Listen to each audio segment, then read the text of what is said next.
So I think to attract investors to a business, a scale-up business, you've got to sell them a vision. You've got to be, for me, you've got to be absolutely crystal clear on where you're going and what that vision looks like. And that's not just investors. For me, that is everything. As a business, you need to attract lots of things to your business. You need to attract customers, team members, maybe investors, maybe potential acquirers in the future.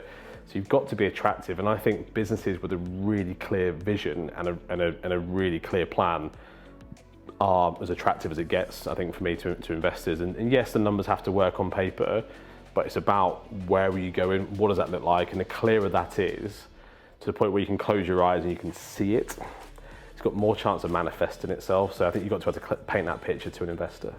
I think often for people when they start a business, the goal is survival. It's not always even success or what happens at the end. How's it going to end? Some people do. Some people start a business with a really clear end point.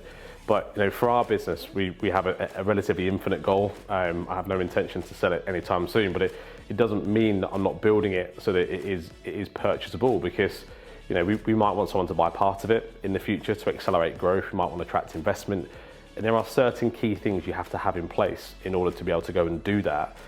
And unfortunately, that isn't readily taught. And the differences can be fairly subtle, but building and scaling whilst putting that stuff in place, it just gives you choices and options. So for me, it's an asset. You've put blood, sweat and tears into this thing, right? It's taken up a huge chunk of your life and sleepless nights and time away from your family. So to have it as something that is investable in or purchasable, it's just good business practice.